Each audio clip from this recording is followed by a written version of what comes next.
Good morning. Good morning. Morning. Good morning. Good morning. You mean to wish me a good morning, or do you mean that it is a good morning whether I want it or not? Please go away. Let me scream for the love of God. Here we go. It's Monday, Ben, and we apologise. There's only one good thing about a Monday. Us. Us. Yeah. Damn right. Unless it's a long weekend. I'll take being trumped by a long weekend where you've got Monday's a public holiday. Yeah, That's we won't take offence if you listen Yeah. to us on a Tuesday. This is Good Movie Monday, the weekly podcast dedicated to nerdy cinematic ramblings. Thanks for listening, everybody. We are Glenn Cochran and Ben Helwig. Hope you got your coffee, or even better. Like, I think people are quite lucky if they've held off and they're listening to this on a Friday. Imagine listening to Good Movie Monday on a Friday. That's even better. Well, the best thing it's like if you branch stack your episodes of a TV show. I'm just going to wait 2 months so I can just binge these things. 100%. I mean, Friday's a happier 'Cause day. you watch it on Friday, then you've only got 2 days before you get to listen to us again. I mean, there's nothing stopping people from double dipping and listening to us twice. That's We're right. that good. I mean, and that's the thing. Like, I listen to podcasts in the morning when I take my dog for a walk. I do that 7 days a week. If the show's only on once a week, that's 6 days Well, you know, of content I need to fill. what's stopping us from doing a Fantastic Film Friday as well? We should just divvy up the show Every- into daily Every bits, daily hours. We have something on the socials every single day of the week. We have videos and whatnot. So, hey, while we're talking to socials, hit them up. Go to Facebook and drop us a comment, a like, all that kind of stuff. Where are we? We're on TikTok if you want the bite-sized portions of the show. The funny stuff is what I say.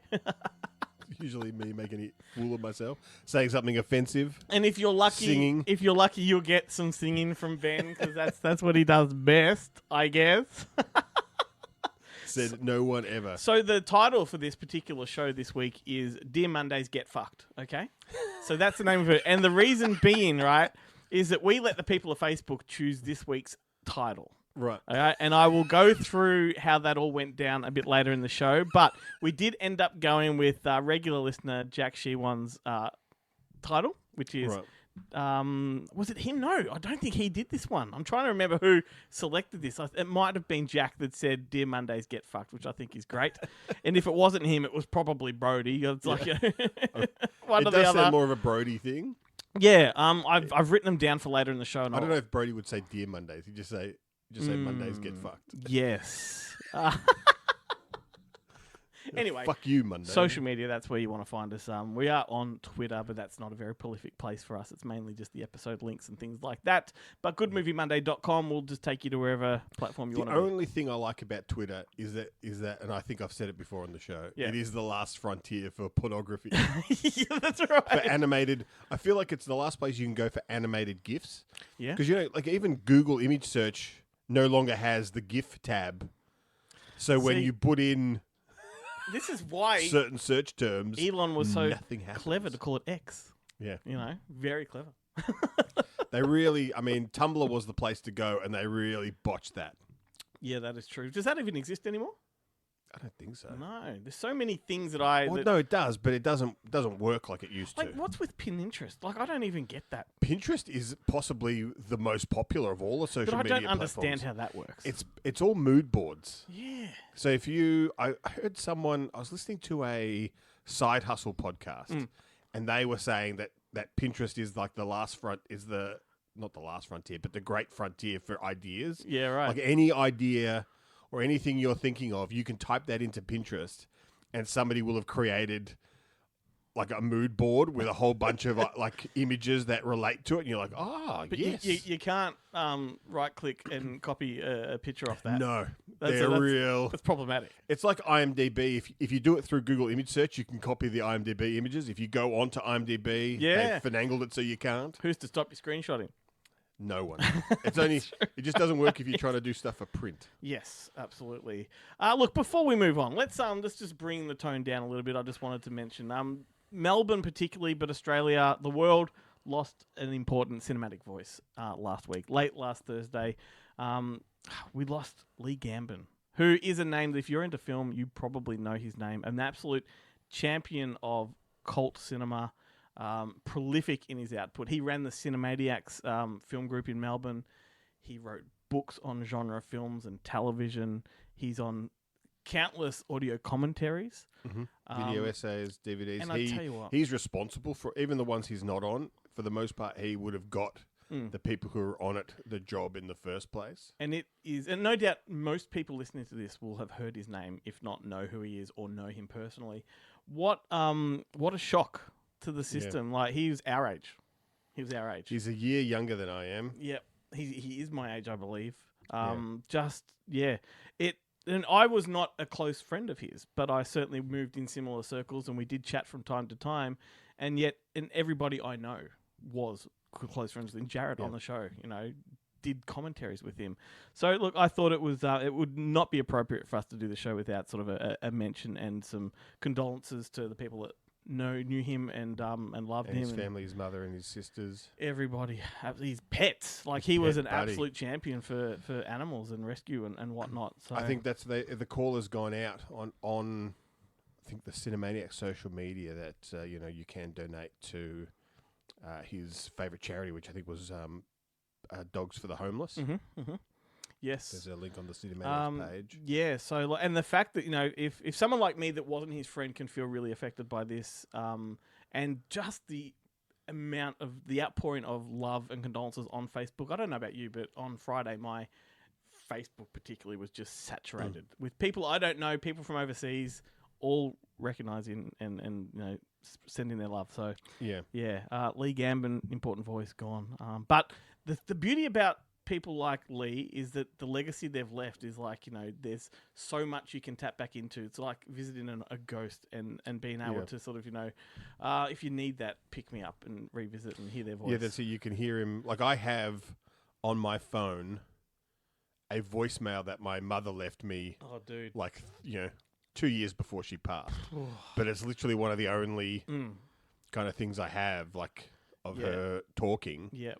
But if for Lee, there's like literally hundreds of DVDs and Blu-rays you can buy. I was talking to somebody about this very thing on Friday, just saying, like, I quite often think about the stuff I do, and I think to myself, I'm kind of, in a way, selfishly or for my family, leaving a legacy. So, like, if I go, you've got, like, absolutely years worth of podcasts you can listen to, you know, and writing that you can read, and my voice will go on in this world, and that's what Lee's left behind. So anyway, there we go. But let's bring the tone of the show back up a little bit. Ben, what's going on in Bentown? Oh, I don't know. It's been a pretty busy week for me, but like all busy weeks, it's gone by in a blur. Oh man, tell me about it. Look, we went to see a movie this week, which I'm not sure when I know we're going to We'll talk about it in a moment. We'll talk about I that wanted on to the show. surprise you with something first. Oh, okay. If you don't mind. Yeah, go So for it. I one of my favourite pastimes when I'm by myself and I have a day to myself, which is usually a weekend, I love to go op Pants shopping. on. I love to go op shopping for DVDs. Okay. And I'm not that interested in Blu-rays or 4Ks. There's a thrill for me finding a DVD. Like a 50-cent DVD is the world to me. And I came across a few.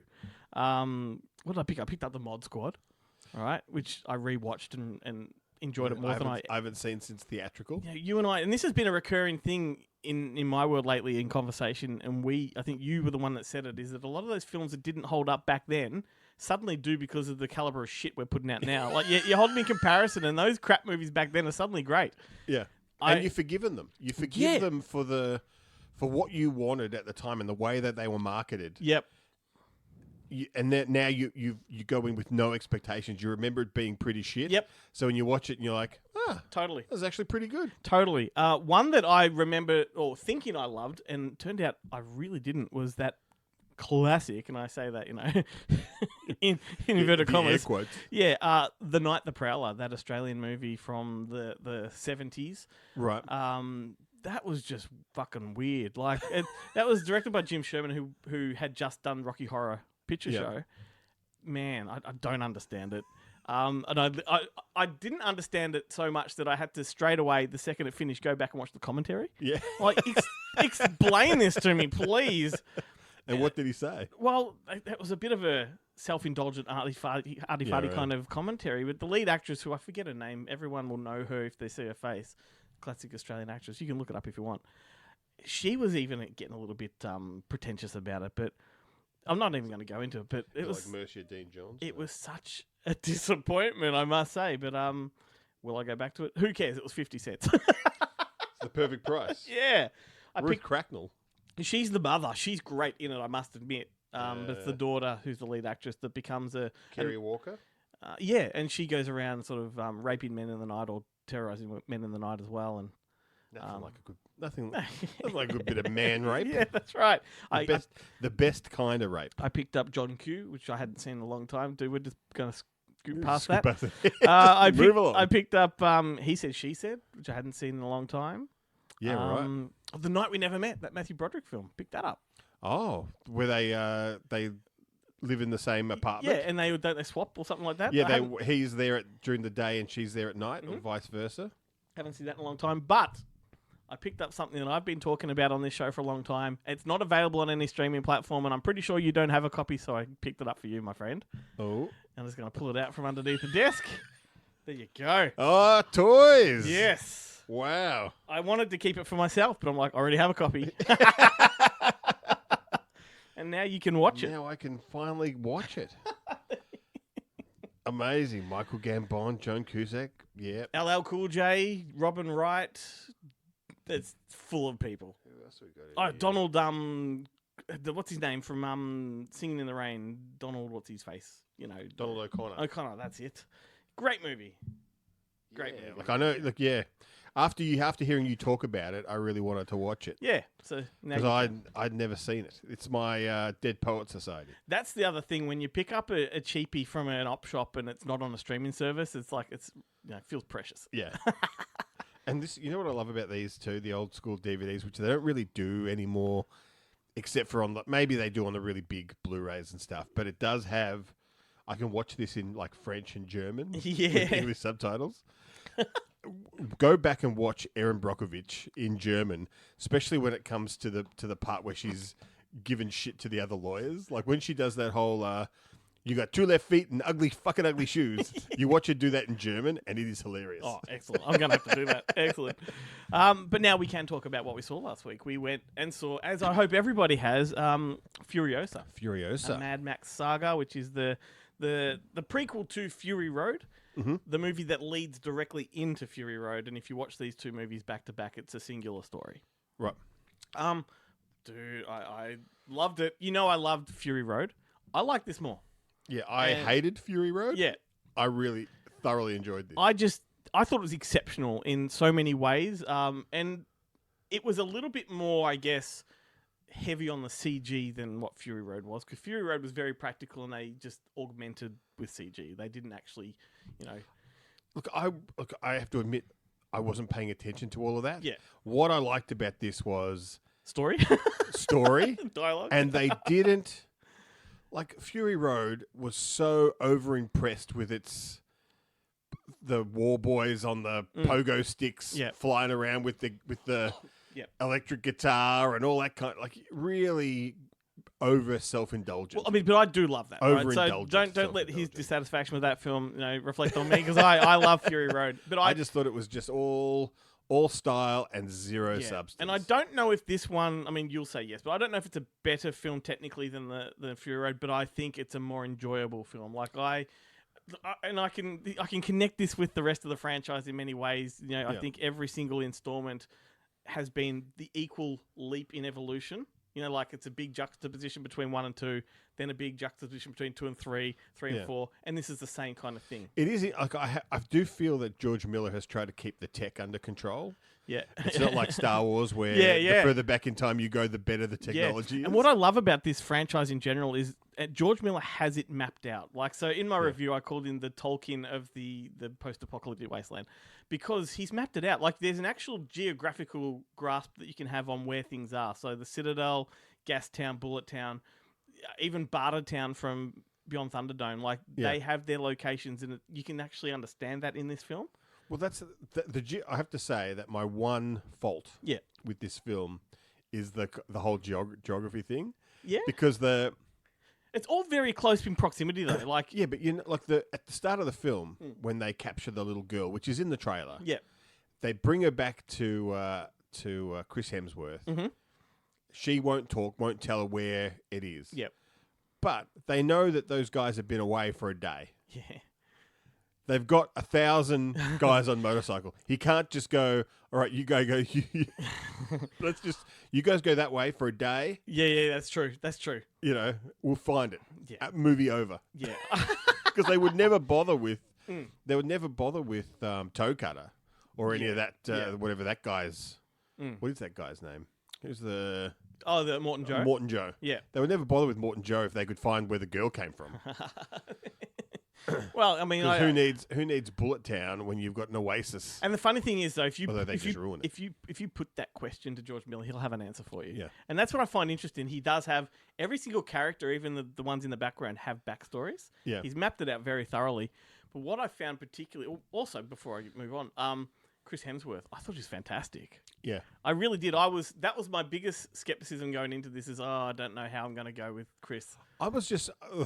He was great. Like, we went to see it. When we went to see it, we were sitting there with Mark Hartley and Justin King.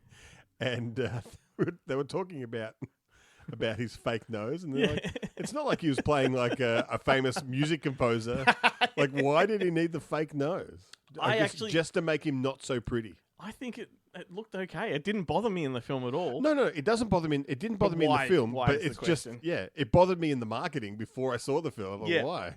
Like, I know, and I didn't pick it. Yeah. When the first trailer dropped, I was like, why does it looks weird? Yeah, but you don't But know why. Yeah. But I thought his character was great. He's not quite the lead villain, but he is the lead villain. Yeah. And it's this whole him trying to take down the Citadel. And the story was fantastic. But what I found interesting, because I went back afterwards and rewatched Road Warrior and Beyond Thunderdome. And my appreciation for Thunderdome grew exponentially having watched this one. Right. And the final act, particularly of Beyond Thunderdome, so much of Fury Road is in that. And then when I read deeper into the backstory, George Miller conceived Fury Road straight after making Beyond Thunderdome. Because you can see that final chase sequence with the train and all the kids. Some of those kids, particularly one of them, is a war boy with the white face and the black eyes. Like, that was conceived back then in the 80s. They just never should have. I think the big mistake he made with Fury Road, aside from the complete lack of plot, is he should have kept Max out of it. It should have just been I don't disagree. Mad Max saga. If it would have been Furiosa and that storyline. I don't disagree, because that also would have left room for Mel Gibson to come back, once he's atoned for his supposed sins and all this kind of stuff. I wonder if is it going to be like Star Wars, where they've done the 3 prior ones, and now they're going to do 3 post movies with Mel. Well, the next one coming, I believe, Mel's it's not like Mel's too big now to come back. No, but I know that George Miller initially wanted him to be in the role, but when he fell out of favour because he's what he's said and whatnot got cancelled essentially. He they just wanted a good night couldn't. BJ. Like this, but who doesn't? But they I just pay extra at hotels if they come around and knock on your door. no at night. one was going to invest in that movie Yeah. at that time. But now you could bring him back, I think, but because they had Tom Hardy and they de-aged the character a bit, it threw it out of whack and almost made this an alternative timeline. Nevertheless, I think you can separate the original trilogy from this new series. I think the next one coming is Wasteland. I think that's the name of it. Is that going to be a prequel again? No, it's going to be, I think, Furiosa's story beyond Fury Road. Right. Yeah. So do they get Charlize Theron back? Although they've played Anya Taylor-Joy right up to Charlize Theron's age, so Well, that's the problem too. It depends how long it takes them to make it. yep. Anna Taylor-Joy may outage the role as well. You then get someone else. Like I don't think it matters now because Yeah, the it doesn't really. spectacle, the spectacle is Yeah. what matters. Who cares who plays? Yeah. Anyway, I'm glad that you enjoyed this one though, because I was really a bit worried that we'd come into this I was conversation really butting surprised. heads. Really surprised that I enjoyed it. It's the only movie I've actually enjoyed on IMAX. Like, I don't like IMAX as a venue. Yeah. It just annoys me. But I wish I would have seen Civil War. yeah, I must kind admit of, that was pretty epic on IMAX too. But this one, I was thrilled the whole way through. Like, I just came out invigorated. I'm disappointed that IMAX didn't exist when Roland Emmerich was really pumping out the great ones. Like, that would have been great to see 2012 or Day After Tomorrow or yeah. IMAX would have worked really well for those kind of films. Yep. But yeah, Batman and stuff. I was like, I know Chris Nolan has been working on it, but it's like I saw the Batman trilogy in like a marathon at IMAX, and it was not that enjoyable. Yeah. Hey, let's move on. Let's talk to Jarrett. I guess if there's one thing we can rely on every week, Ben, it's this guy, the guy who has a physical plan for us all. Jarrett, how's it going, mate? I'm great, and I've got good news. There is some physical releases this week, so we won't have to talk about what's on the tally. We can concentrate as what's on the shelves or what's in the warehouses that's hitting home entertainment this week, gentlemen. The first release I want to tell you about is from Sony Pictures, and it's a little film that's caused quite a bit of conversation, so much so that there was like a famous YouTube film reviewer that basically said, I don't want to review this movie. I don't think it's fair to review this film. And then it was a question of his credibility, because you're like, if it's your job to review a film, and it's a pretty major film that's part of like the discourse and conversation of pop culture. You don't really get a say on what you do or don't review. No, totally. But needless to say, he's probably getting a kickback from Sony Pictures. But it's that Madam Web.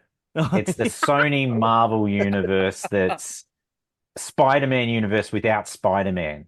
So Madam Web, it's coming out in all the formats, 4K, Blu-ray, DVD. But here's the kicker is that JB Hi-Fi have got an exclusive steelbook, and the way it's been packed is if you want the Blu-ray component with the 4K, you have to go and get that steelbook, because the trade-wide 4K has no Blu-ray. But it doesn't matter, because all the special features are on the 4K disc. So, I mean, surely if you're going to buy it, you're just happy with a 4K. Yeah, I mean, it's an odd one to try and jam up customers on a bit, isn't it? I know, I mean, it's exactly. I don't think they even did it for Morbius. They didn't. It's the movie that Sydney Sweeney came out and almost apologized for. She goes, "Look, I'm just an actress doing a job." Yeah, totally. And what? Such a run. Who's the lead again? Dakota Johnson. Yeah, and she was basically doing the interviews where she really didn't talk about the film much. It was sort of like dancing around it.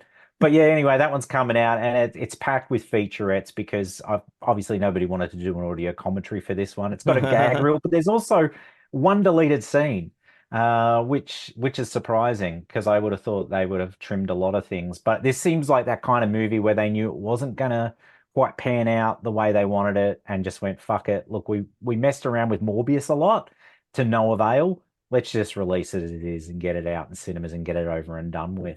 But anyway, that one's coming out on home entertainment if you guys are interested. I actually do want to see it. I'm going to wait for streaming. I don't need to. This will have no resale value. No. I will get to it eventually. One, I'm fatigued by superhero movies. Two, I don't think much of the Sony Marvel stuff. Like, it's just not my bag. No, if it's not Spider-Man, which is really part of that Disney but license from Sony, blah blah blah, I'm not really interested. No. So anyway, that one's coming out. Then Studio Canal are releasing a title on Blu-ray and DVD this week, which I make sense that they're not doing it on 4K, but if it was coming out on 4K, it would be an instant buy for me, because I fucking loved this film. Wicked Little Letters. Not only is it a great film, but it looks magnificent. The color palette on this film is exceptional, especially for a film in, period set, dreary British piece. But just the colors pop, but the film is just great movie. Flawless. I think it's incredible. I think it's Timothy Spall's best performance. He's so great, but he's on that Ozempic, isn't he? Because he's unnaturally sort of thin. Yeah, he's lost a lot of weight. But how good is he in it, though? So good. He's so cold. I mean, Olivia Colman, it's so good to see her, and the duality of her character in this is incredible. But yeah, exceptional film. Like it was hilarious. It touched the heart. And the beautiful fact is it's based on a true story that probably would have been forgotten had it not been for this particular... Olivia Colman produced it, and she was insistent that Jessie Buckley play that character. And what perfect casting. Good. Yeah. It's like her reprising that role from, was it Wild Rose? Yeah. That kind of role. She is an incredible actress. She can really play that kind of character, but then was it Ray that she played in the She was Star in Men. Wars films? Yeah. No, she wasn't. Men, of course. I don't think she was in Star Wars. She was in one of the Star Wars. No, that's Daisy something. Daisy Ridley. No, was she in Rogue One then? No, that was another chick entirely. Felicity. Felicity, yeah. Oh, okay, I get confused. Look, I've watched all of the new Star Wars one time, and that was Felicity enough. Jones? So, Yeah, I think that's right. Yeah, there you go. But I did She enjoy was in, Rogue One. She was in Men. yeah. Men. Yeah. Yeah, I remember. Yeah, Men, I remember, and I remember Wild Rose, and I think I've seen her in a TV show as well. But yeah, she's Yeah, there's absolute delight. She was just actually here recently shooting a film with the director of These Final Hours. That chap, I can't remember what his name is. It's not Justin Kurzel, no. No, No, that- I know the one you mean. yeah, and Hang he on did a the second, Jared. Netflix. Not remembering things is my shtick. Totally, yeah, I totally stolen that one from you. Sorry, Ben. I think it might be called something like We Belong Dead Oh, Zach or something like Hilditch. that. Zach Hilditch. Yes, of course. Yeah, he did that 1922 movie, didn't he, on Yep. Netflix, the Stephen King adaptation. Yep. Anyway, I digress. Another release from Studio Canal this week is Baghead.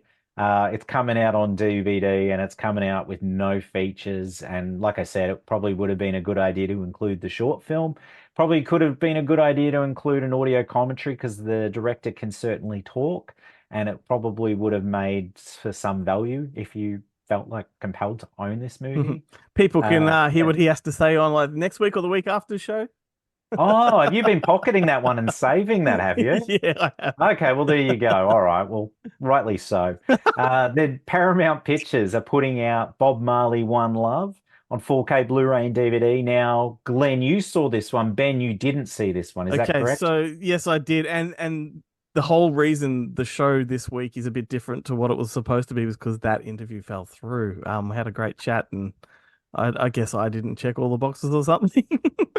Fair enough. Okay, no, understandable. Fair enough. But it was a good film? It was okay. It's It was looking- okay. Look, I say mixed blessings because the plan was, and I don't know why Glenn suggested this, but he wanted us to do the whole show in blackface, which I think would have just really caused us a lot of problems. I thought you were going to say we're going to do a strong focus on Jamaican cinema. Yeah. So we're going to talk about Cool Runnings. Yeah, We're just gonna fucking smoke spliffs all night. Yeah, man. and So that all the one's music coming. was just going to be from that Pass the Dutchie. What's the band who passed the Dutchie? That's all the songs. Well, that one's coming out on home end, and it's got a 4K Blu-ray and DVD. Now, this one's loaded with featurettes and some deleted scenes. I think there's actually 8 deleted scenes, so that makes up for the lack of deleted scenes for Madam Web. Yep. So that one's out, and then So the can I last. just- They I'll are put- the deleted sorry. scenes from Madam Web. Yeah. They are. I was about to say before One of you those go, like, jokes. it's not strictly a biopic in that it tells his whole life story. It's just the moment in time when he's in exile in London recording Exodus, the album. That's the time Right. frame, and it has a few flashbacks to his childhood, but it's mostly just like a 2 or 3 year period. Oh, What about I the like plus- that. That's a good concept because then if it does work, you can always expand upon it and do a sequel. Bob Marley, To Love. In like it's in 7-year blocks. Yeah. I'm waiting for the final cut where they cram all 3 of them together. That's if they make 3 films. Yeah. 3 Love. They could just Three call Love. it threesome, let's face it. Yeah.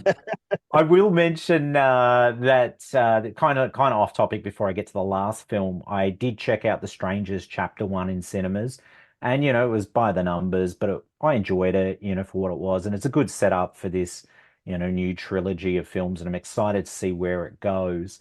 But they've already announced the home entertainment date. Like it was in cinemas, and the date came out. It's coming out like the end of July, July 24th locally Yeah, on yeah. Blu-ray and DVD, which is exciting. That's through I'll Madman, definitely buy it. Yeah, it is. It's Rialto Madman. distribution. Actually, no, it's Kismet, but Kismet's That makes distribution sense. goes through Madman. But yeah, so it's coming out before the end of July, and then I guess the plans are that Chapter 2 will release in the US fall, so probably September, October. Then Chapter 3 So, early next I year. read that he shot all 3 in like 53 days. Yeah, back to back, slammed Yeah. them out. Yeah, Yeah. so crazy, man. Rennie Harlan. And it was funny, actually. I jumped on Facebook because I saw someone had tagged him and ended up having a look at his personal Facebook. And I don't know, but it seems like maybe he had done a reality TV series a few years ago with his semi-new bride and child. And I think he's expecting a second child. And his wife, who's incredibly attractive, beautiful woman, but is also a muscle woman as well. Had done a lot of the Yeah. muscle women. I follow things, him and I'm on like, I Facebook. want- It's I interesting. want to life. see that reality. If there's a reality show like that, I want to see it because Rennie Harlan's great. Like, I mean, you know, he's made a couple duds, let's face it, but he's a Yeah. character. Man, like And he's another one. Just- He's like Michael Bay when everyone loves to shit on him, but you forget that he made some of the fucking best action movies of the era. Like Yeah, he made Ford Fairlane, and like everything else is forgivable. If you Die Hard if you're 2, the director, Cliffhanger, and fucking- Die Hard 2, Cliffhanger,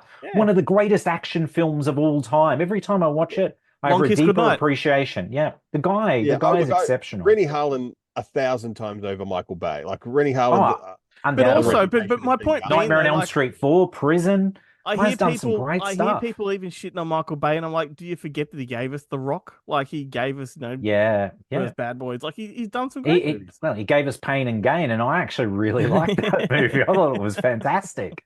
I But will yeah, say he did, but he did give us all those Transformers films. So Blame fuck that Spielberg guy. too. Blame Spielberg too. yeah, okay, And yeah, he's- yeah. he's. I'll look, blame him I for a found- lot, Spielberg. I blame him for that bloody Tintin movie. I didn't I love that. enjoy that. I Yeah. like that Tintin movie. Yeah. I like that. Oh one, well, but okay. Well, I- maybe I- I'm just. I might be listened to wrong the on that one. Transformers, the Transformers audio commentary with Michael Bay put me off Michael Bay completely. Because all he Wait. talked about was Michael Bay. He does talk about Michael Does Bay he a lot. refer He to does- himself in third person? That would be great. Yeah, that would be fantastic if it was Michael Bay doesn't like slackers on a Michael Bay set. And that was his whole thing. You've got He- time to glean. You've got time to clean. Yeah. That's exactly the kind of thing. But I'm just disappointed that the Rennie Harlan show isn't like a Rock of Love with Rennie Harlan where they try and find him a wife. Because that I Yeah. want to see. Or F That Boy would be Island. great. They're all, you know. I'd be Well, down if for that. if it is a reality show out there, I hope that I can find an English subtitled version. So I'm going to do some digging for that. But the last title I will mention that's coming out this week, lads, from Universal Pictures, and it's Drive Away Dolls. Yes. Yeah. Another one I haven't seen. Yeah, so we have Wow. we Yeah. interesting. Watch yourself, Jarrett. We have Ethan Cohen on the show coming up. Oh, well, that's great. Yeah, Like it? but That enthusiasm. Sir, I did not enjoy this film at all. The only thing I liked about it was its duration because I think it clocked in under 85 minutes. Yep. But it was a very long 85 minutes of my life, and Look, I maybe liked it a lot. I the must brothers admit. would work together again and maybe forget doing these other projects like Shakespeare adaptations and Well, this is interesting because quirky this- lesbian comedies. This was originally conceived like 20, 30 years ago as a Coen Brothers movie, and you And got it to might have admit worked. it's 20 very Coen Brothers esque. Like it If has, if it had been 20, 30 years ago, maybe there might have been a level of subtlety about it, and it could have sat with the Wachowskis Bound or something like that. But a comic caper that's more weighted toward the comedy.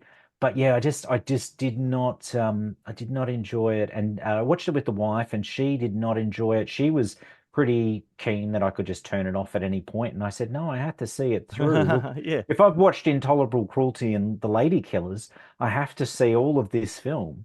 Anyway, yeah, it wasn't for me, but it is loaded with special features. I think there's about 3 featurettes on there. So if you did enjoy it, and I mean, here's the weird thing too, is that it's getting a Blu-ray and DVD locally. In the US, got Blu-ray and DVD, but in the UK, they're doing this one on 4K. So that's kind of surprising. I mean, Universal Pictures have been doing some weird stuff in the UK because they actually done Night Swim on 4K as well, whereas the States just did Blu-ray and DVD. Well, Ethan so I don't know Cohen's, what's happening over there. Ethan Cohen's wife wrote Drive Away Dolls, and it was Yeah, originally Trisha titled Cook, yeah. originally titled Drive Away Dykes. Yeah. They're both going to chat with me on the show and go into the whole backstory of the title and where I'll the- be fascinated to hear the conversation Yeah. because I just want to I'd like to know a little bit more about it, but it's kind of one of those kind of films that I just don't it Fair enough. sits with Intolerable Cruelty. I probably won't Oh be going. Jesus, no, that's out of line, mate. That's out of line. I don't know. I mean, I I'm think- probably due to rewatch Intolerable Cruelty. I was with going to say, new I eyes think 20 years later.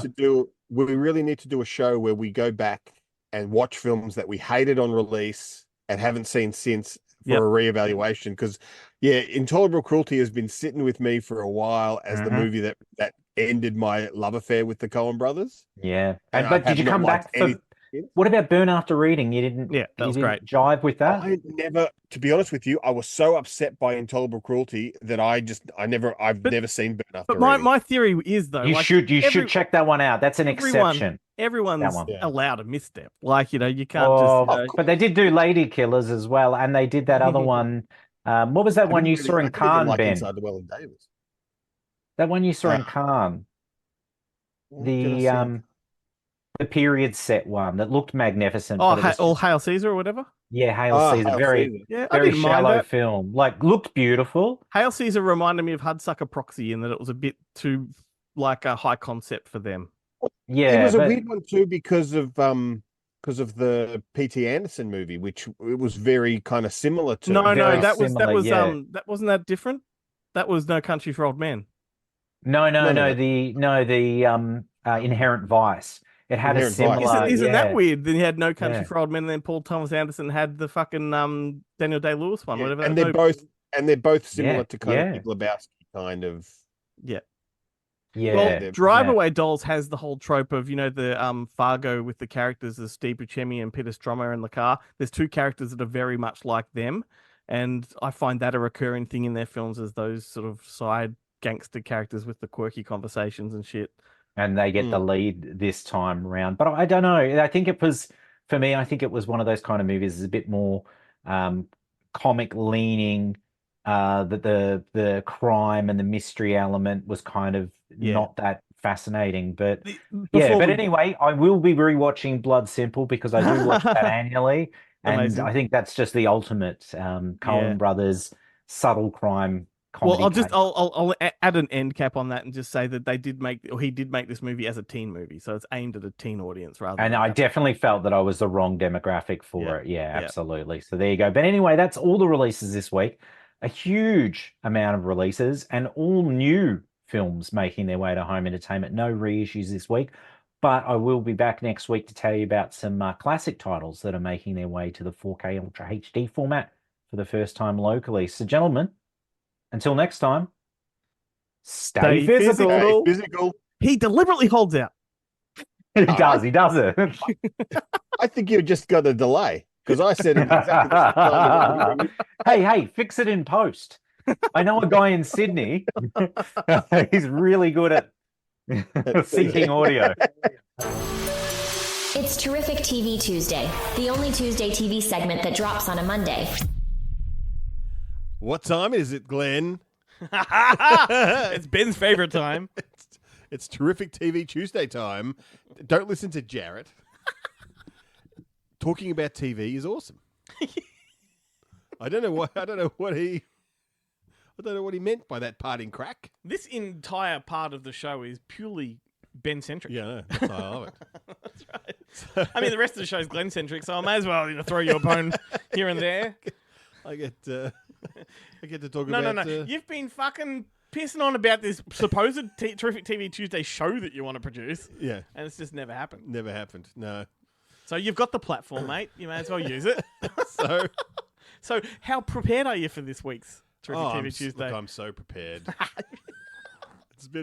It's been a crazy week, and when I don't know about you, but when I'm super busy Yeah. and stressed, and I know for you it's deadline week at your day job, and it was not that for me because the boss is away, but it was still pretty stressful because it just means that he's calling me at 7 o'clock at night instead of at 10 o'clock in the morning because he's on the other side of the planet. I revert back to comfort food TV. So for me this week, Huey's Cooking Adventures. better, Oh. which is hard. But I jumped on the old YouTubes and I went back to series 6 of The Bill. Oh, the bill. This is a fantastic period of The Bill. Burnside is the DI. The show that launched 1,000 careers. It certainly does. If you watch any crime TV show or movie, any of those Rise of the Foot Soldiers, We Kill the Old Way, Snatch, Shaft, Snatch, Lock, Stock, and Two Smoking Barrels, they're populated with people who are on the bill. Most of those people got their start on the bill. Tom Hardy Yep. got his start on the bill. Yep. You know, like these everyone came up through this TV show, and this season 6 is great. Like there's Tosh is still around, or has just started. It's pre Don Beach. He hasn't come into it yet, so none of that stuff has happened. Everyone's clean as a whistle in the bill. This amuses me to no end. I gotta admit. But it is just like there's they're shocked. Like they find in the episode I watched today, Dave Quinnen, who played by Andy Paul, who's one of the longer serving kind of cast members. A school has been broken into, and he's just gone along to take the details. It happens quite often, and while he's there's a guy who comes in once a year who teaches the kids about dog safety. And he's there with his big red toy dog. Yeah. And that tweaks something in Quinnen's mind, and he goes back to the bill, checks the old crime sheets, and finds that during these 2 child killings, a homeless guy said he saw a giant red dog driving a car, which they of course thought he was just Looney Tunes, and ignored him. So. And of course, then they go back and investigate this guy, and it all comes out. But the show is so young and so naive still at this point that like when they catch this guy and they have him in the cells, all of the uniformed cops are like lining up to get a view because they've never seen a murderer. And so, it's totally. I'm thoroughly amused by the thought that somebody's listening to this going, I'm going to go and watch season 6 of The Bill. Fucking do it! Like, you don't need to really know. Like, The Bill is pure episodic TV in the best way possible. You don't really need to know the characters. And the beauty of The Bill too was that they were very strict at trying to keep away from the officers' personal lives. It was just about the day-to-day on the job. It's fucking great. I have this personality disorder where I can't just jump into a show, even if it's like that kind of episodic or, standalone-ish sort of thing. I kind of have to go right from the start, work my way through. For example, last week, I really felt like getting into Family Ties, right? I just had a hankering. Was it because, I don't know about you, but on my feed on Facebook, the clips of Tom Hanks as the drunk uncle have just been popping up repeatedly. Uncle Ned. Yeah. And he overacts so badly. I think was like season 3, right? Yeah. So I was so keen to jump in, but I wanted to go from episode 1 and let's just fucking binge it, right? And I'm like looking up, where is it on, streaming? 9 now, whatever the streaming for Channel 9 is. I'm like, beauty, they have all 7 seasons. I get there, they've only got season 4 through to 7. Yeah. I can't do that. I can't just jump in, even though I do remember all of it.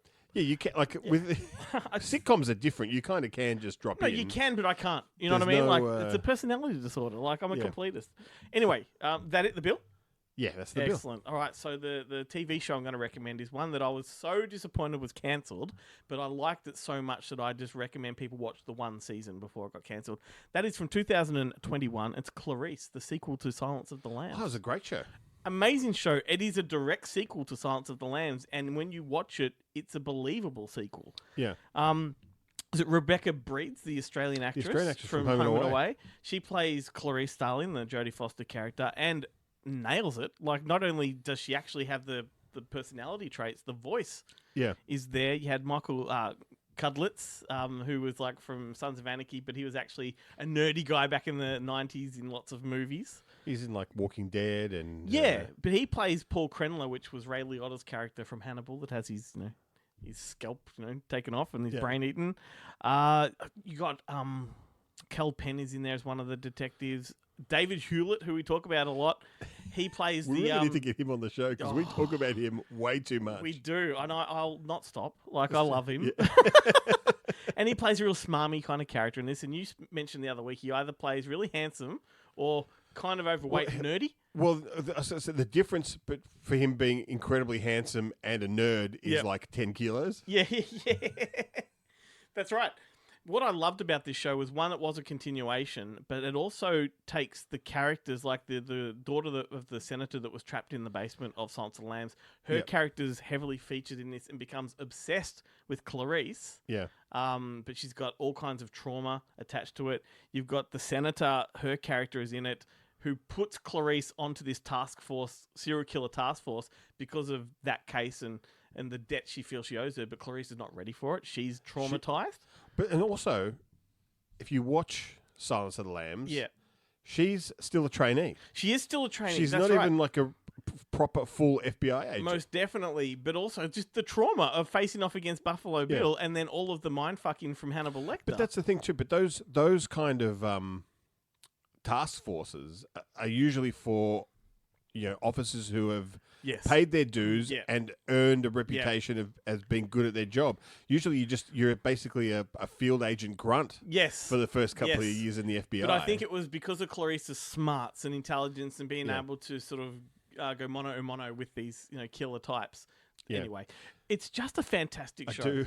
I did enjoy in Silence of the Lambs when you see her during the training montage and stuff. And I think there's one scene.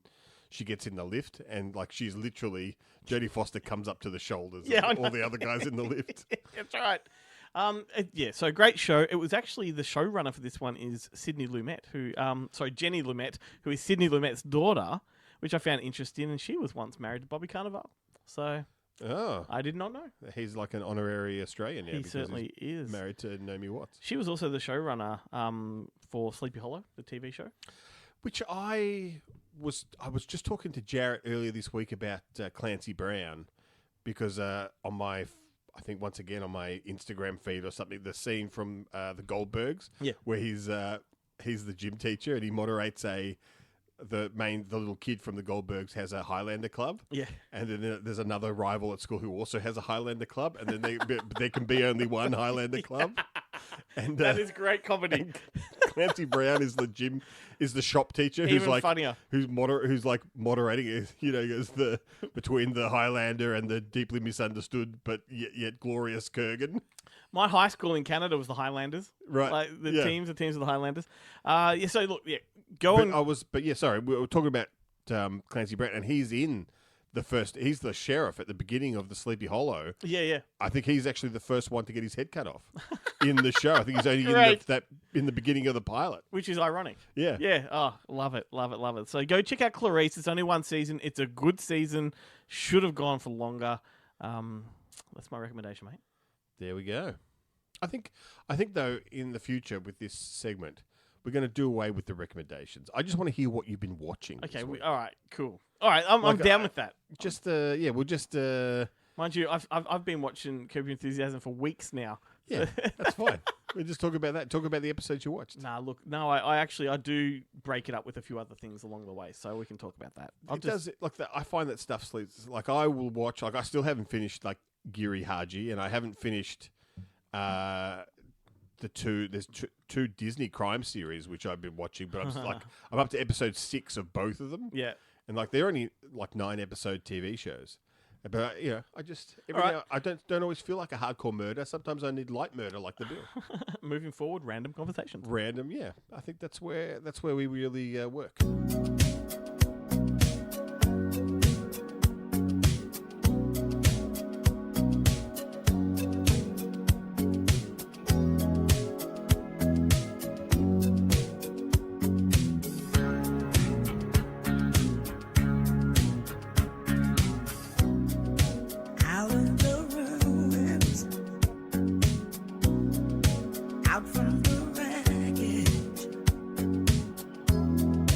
Can't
day is coming.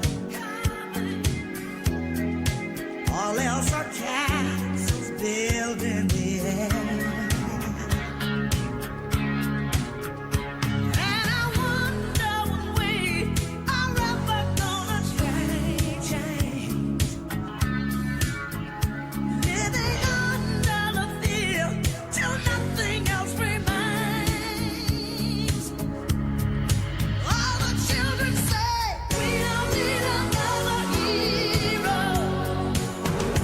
We don't need to know the way home. All we want is life beyond the Thunderdome. So what do we do with our lives? We leave only a mark. Will our story shine like a light? Or is it the dark? Is it all or nothing?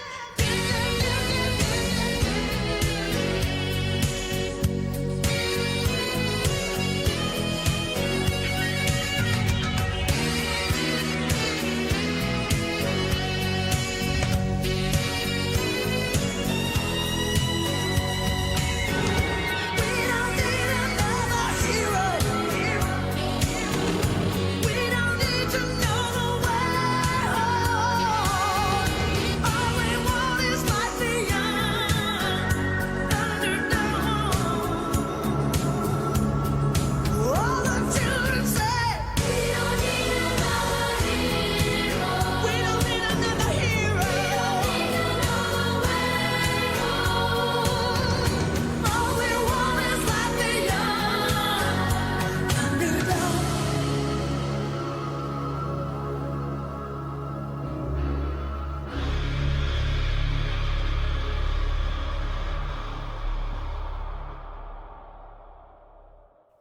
I think we've played that song on the show twice now, and it doesn't matter. It's that great. Look, it's on my A Little Bit of Everything playlist on Spotify because, that's the only really playlist I listen to. Got to say, I like to hear it again. and again. having watched, like I said, Beyond Thunderdome the other day, the only problem with this song is, one, they leave it all the way for the end credits. Yeah. Like, play it halfway through the movie, I'd be happy. But also, it's got such a long, drawn-out intro, this song, that the credits have already been rolling for 30 seconds before the Before song it kicks hits in. and- yeah. It's like, no, start playing the song before the credits so that when those credits hit, you've got a beat. Well, do what they usually do in movies is they usually cut all that stuff off. I know. It's like the radio version Yeah. of The Stranger with Billy Joel. I do it on this show all the time. Doesn't play the fucking all that whistling shit at the start. It just goes straight into The Stranger. Mind you, you've picked the song for this show to go out on that I really feel like doing that too, but I'm not gonna because it's a very hard one to cut into that moment. What is that? We'll get to that. Let me just go. Yeah. I know what it is. I'm not going to tell you because we'll get to that later. But it's got a lot of talking before the fucking music comes in. Is it the? It's It's not the theme to the Gary. Moxie, maybe. Oh yeah, right. I thought it was going to be the theme to the Gary Shandling show. No, but I did watch that and listen And, to it. Anyway, it's a great that's theme just- song, that's that just one. Fun between us. I don't think Yeah. that means anything to anybody. No. So at the start of the show, I started with show titles, and we put it to Facebook. What would you like this show title to be called? And I think Like as a like this specific episode. this is one episode. Or should we rename Good Movie Monday to No, something else? This specific episode, because I said episode title. People missed the brief on this one. I think they thought we're looking for a theme to talk about. I misunderstood the assignment. And I was wrong. It was, I think, Brody that came up with that original title. Jack Shewan came up with A Good Monday to Die Monday. A Good Movie to Die Monday. That's it. Fuck me dead. I'll get it out. A good movie. You're reading it, Glenn. I'm not. I'm skipping ahead of myself. A Good Movie to Die Monday. Thank you, Jack. Speaking of Jack Godbold from America came up with... From America. Let's not drill down too far into that. Just the country. Where in America could I possibly be talking about? Kentucky? Yeah, maybe. He came up with Stereotypes of Australia thanks to Mad Max and Paul Hogan. Sounds more like a theme. Yeah. Then the Bonehead Weeklies came in with their own suggestion. Bonehead occasionally, daily, or annually. James Thomas from Bonehead Weekly then came in with his own suggestion. Madness, mayhem, mutants, and movies. How we spend our days. They forgot one M. Masturbating. And then we got Owen John came in with set your sister on fire and win a sack of shit. Monday. Yes. Alex Matching came in with best fart scenes in movies. Ooh. And I said, that sounds like a theme. We'll take that on board. What about an actual title for the episode? But So I can't wait till you get the guest that we tie that episode around. I know, that's right. But then his other suggestion was Fartastic Voyage, a discussion of farts in movies. He's really loving the farts. But that's great for a terrific TV Tuesday because we could just talk about that lost Ren and Stimpy, the banned Ren and Stimpy yeah. episode, The Son of Stimpy, where Stimpy does his fart and then just spends the whole episode looking for it. You've got me thinking of something I want to talk about next week. Ooh. Oh, I want to do it now, but I'm not Write gonna. it, write it down. You don't want to forget it. Alright, I mean, you're not hang me. on. This is for me in the edit. Cut around this, Glenn. Happy trade friend. Okay. Oh, you've got headphones on too. I heard it. It's all right. Damn it. There's no sleuthing around here. Fuck. Hey, we found ourselves with a bit of an empty spot in the show here. No interview this week. So I want to play a game with you. I'm glad. I just want to say I'm glad that the blackface didn't work. We talked about it in Jarrett's segment. Yep. I'm just reiterating it. I'm glad it didn't. And you wanted to dread up, which is even more outrageous. Especially for me. I mean, it would have been bald dreads. It would have been. I would have ended up looking like a predator. Voodoo magic, man. Voodoo magic. That's such a great image. Such a great image. So let's play hit or shit. I'm going to name some movies for you. You simply have to tell me if they were a box office hit or if they were box office shit. Right. I kind of think it's easy. I think it's, but it's conversation. Let's do it. All right. So how about Willy Wonka and the Chocolate Factory from 1971? Was that a hit or was it shit? I reckon that was shit. Correct. So that one, although it kind of it made $4 million off a budget of $3 million, which is not that impressive. Right. What about The Thing, 1982? Oh, that was a shit. Yes. So 19.6 million on a budget of 15 million. It's not a flop, but it's not. It's one of the ones. It's like Willy Wonka. I think found its audience on TV. Yep. Whereas The Thing on home video. What about The Passion of the Christ, 2004? I think that was a hit. Do you? That was a budget of $30 million and it made $612 million. Yeah. Damn. Take that one to the bank. Because people like to watch. Who was it that About to get was it political. Roger Ebert that described it as torture porn? Yeah, totally. Yeah. It fucking is. I know. You got people, the same people that love The Passion of the Christ were picketing things like Saw and Hostel. Yeah. Which is hilarious to me. What about Apocalypse Now from 79? Oh, I think that was a hit. You reckon? Well, you asking me that question makes me doubt it, but I think it was a hit. That's what I do to Chloe every week when we play games. Yeah. Fucking Trying to suck me out. play the. Yeah, that's right. It was a hit. It made $104.8 million off a $31 million budget. And thousands of lives. But it's okay. Should have known you'd go there. It's okay because they were Filipino lives, which doesn't count. The old maestro Francis Ford fucking Coppola, genius metropolis man. I was fucking Colleen Camp in front of my wife, so I don't really care about all the people that got killed. And yeah, just in case you take that out of context, all lives matter to Ben. Yeah. He was role playing. I was being Francis Ford Coppola. That's right. Children of Men from 2006. Ooh. Gee, that's a good one. I'm going to say, look, my inside, it's telling me hit, but I think just in the order, it's shit. Oh, so you think I've done an order Yeah. here? Like just trying I think we've had two or three hits. It is shit. It's shit. It's yeah. shit. So it made $70 million off a $75 million budget. Great movie. Is that worldwide? No, is that just domestic? That was domestic, that one. Yeah. Then we Who's got... domestic? Does that count as a British film? Good question. No, I don't... Oh, maybe. Because it's Clive Owen, Michael I'm pretty sure Michael that Caine when and- I looked this up, it was the American box office. boxes. Who's the lady in it? Julianne Moore. Yeah, okay. Yeah. So Who knows? That's right. The Terminator from 1984. I I'd say that was a hit. Was a hit, $78.3 million off a $6.4 million You don't get a budget. bigger budget for the sequel if the first one's a tank. That is good. That is true, I should say. What about Ghostbusters from 2016? Hit or shit? Oh. I reckon this is a tricky one. Look, I think it was a hit despite all the complaining. It was shit, made $128 million off a $144 million budget. Yeah, right. Yes. There we go. That's all I got. Yeah, right. There you And go. I can't reciprocate No. because I don't know off the top of my head. No.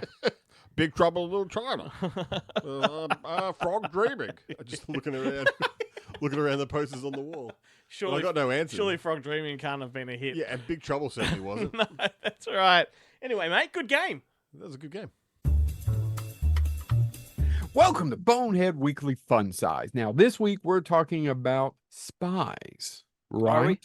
Aren't we Double- not supposed to talk about spies? I don't know. But we're talking about ones, James, that who are not whom or who? Not named Bond. Who not what? Who? Non-Bond spies. Non-Bond spies. James, who's yours? You're a huge fan of the spy genre. Actually, so am I. There's several of them, but I really think if you're talking about non-Bond and you want to go in a completely different, perhaps more realistic style, Ian Fleming wrote Bond, which have made into the Bond movies that got more and more over the top, and I loved them. But you've got to talk about George Smiley from Jean Le Carre's a spy that came in from the cold, Tinker Tailor Soldier Spy, all of which has been adapted into film, but they are much more realistic, much more grounded. And so Le Carre himself was a spy as well. So somewhere between Ian Fleming and Le Carre is probably the accurate, but both of them, Bond and George Smiley, are phenomenal, entertaining spies, just in very different ways.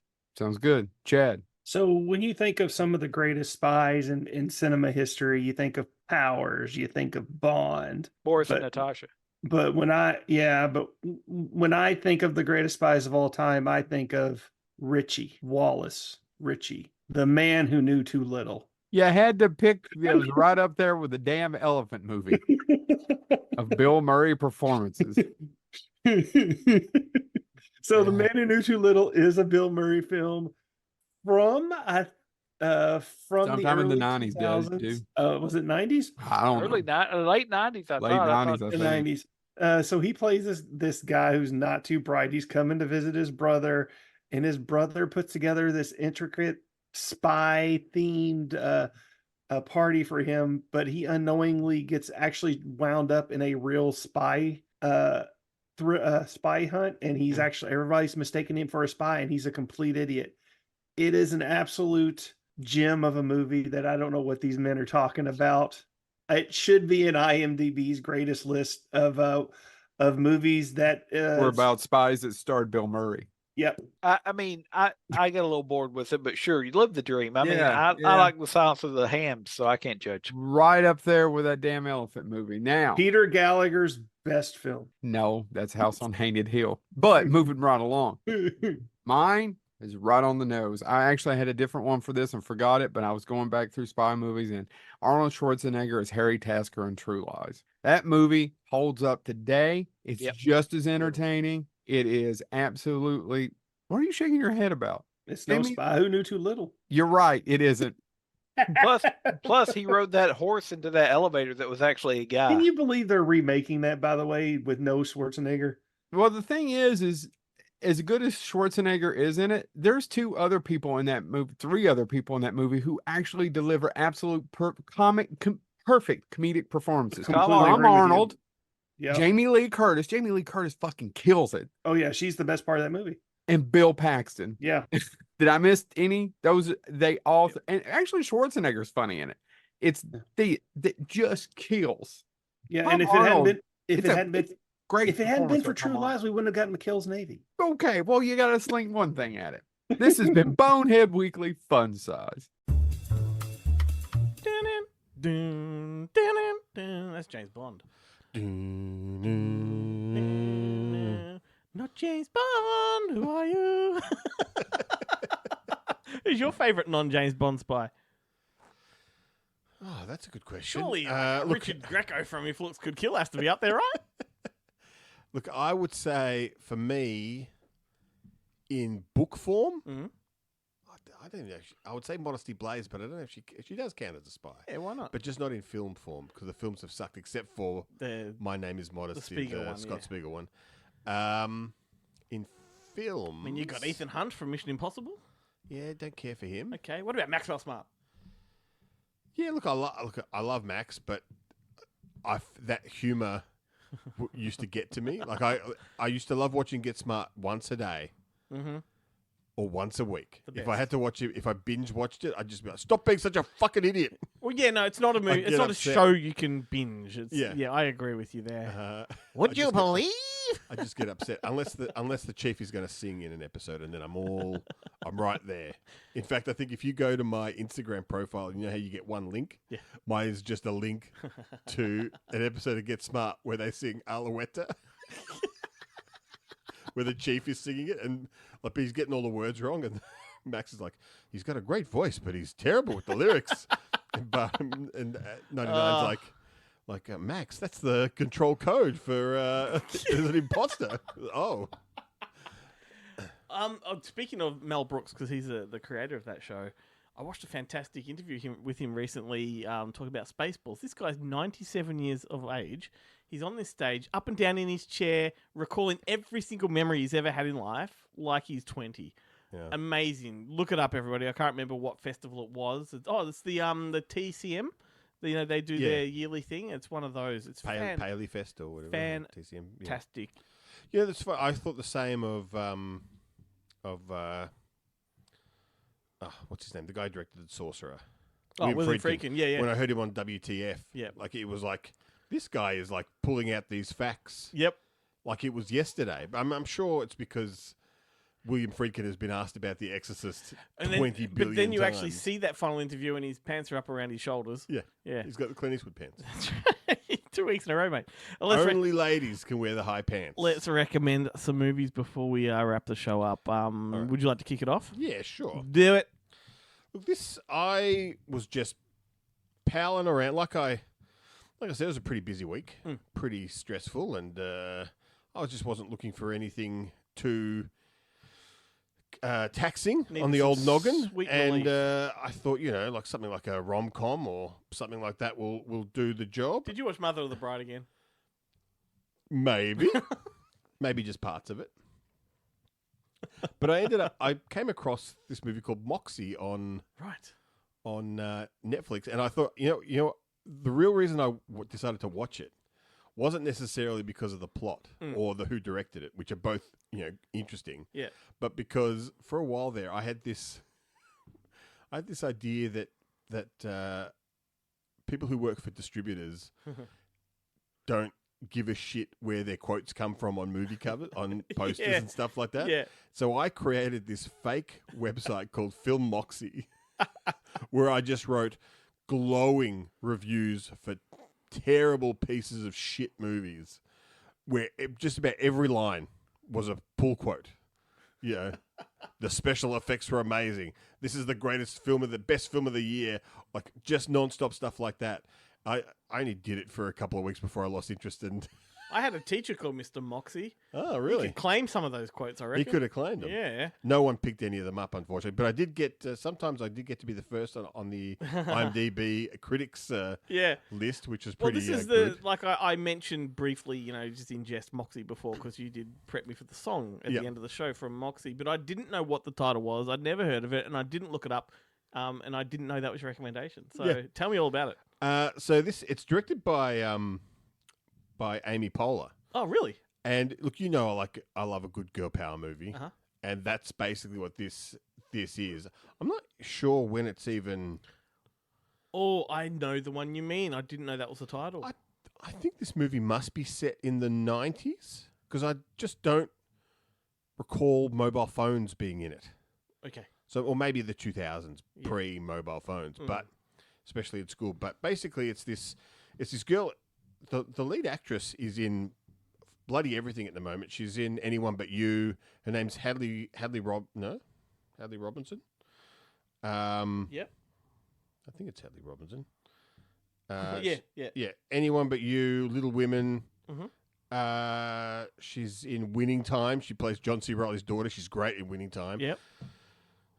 she's just like this, ordinary kind of slightly introverted high school girl who just watches the blatant misogyny around her and the hypocrisy of the system, like whether, and it's very kind of similar to Bring It On in that, the cheerleaders cheer for a football team that have never won a game. Yeah. Yet they still get all the uniforms and the sports scholarships and stuff, whereas the girls' soccer team gets no pep rally, nothing, but they're like, Got it. Yep. state champions kind of thing.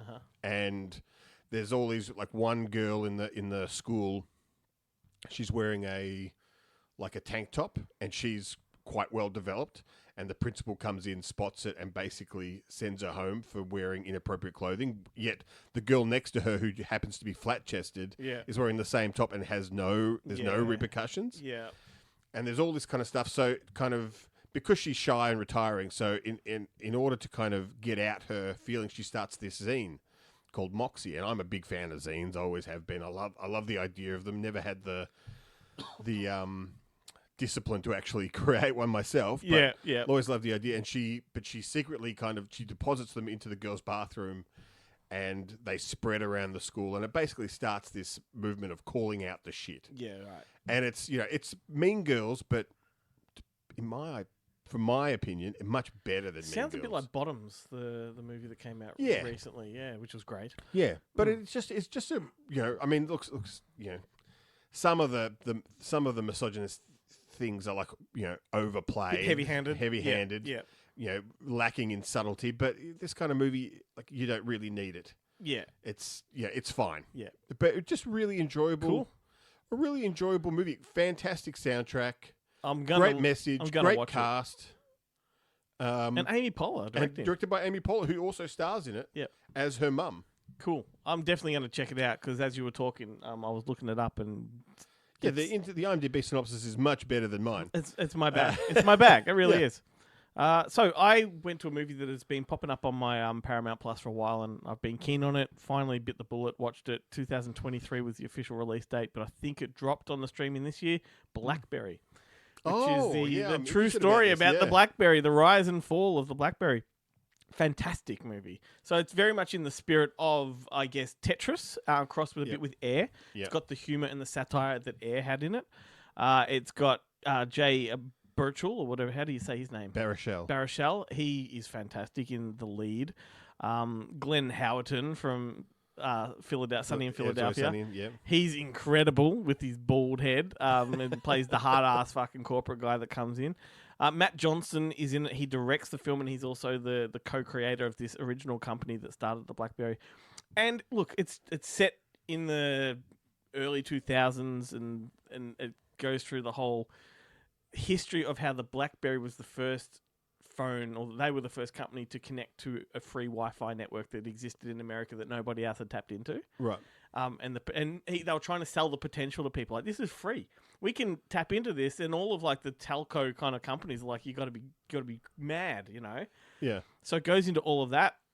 Then it goes into the craze of the BlackBerry when that comes along, and everybody got addicted to the little keyboard screen. It's a big thing. Like, I remember watching the last season of The West Wing. Yep. And everyone's on a BlackBerry. Yep. It was Curb Your Enthusiasm. They're talking about the BlackBerry all the time. Yeah. But it does delve into the phenomenon of it and the craze that went around the world. And you've got clips of Oprah throwing them away giving it out to her audience. We've got BlackBerry. You've got a BlackBerry. You've got a BlackBerry. And all that kind of stuff. Some of the boardroom politics is fantastic in it, but always. Why did the BlackBerry? What happened? Why did it fail? The iPhone. So the iPhone came along and removed the keyboard.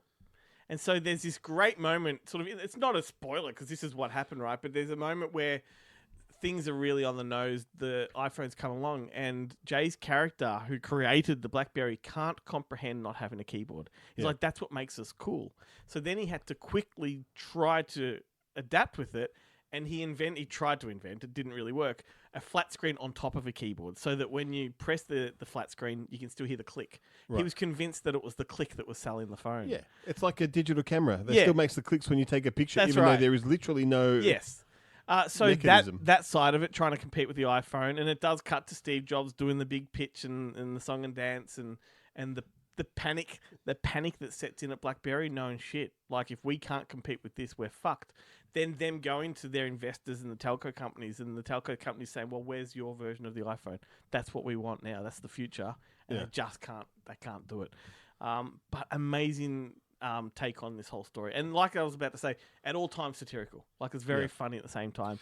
Do you remember? I never got a BlackBerry. I had a Nokia. Yeah, same. That had the push up Yeah, thing, which I fucking love. That yeah, because you got a phone. keyboard on that. You got a keyboard. Like he's not wrong. Yeah, yeah. Because it's like a game controller. Like Yeah. the way, and that's the other thing. When he first pitched a prototype to one of these big telco companies, he's using his index fingers to try and type. He goes, "Use your thumbs." He goes, "It'll change the game."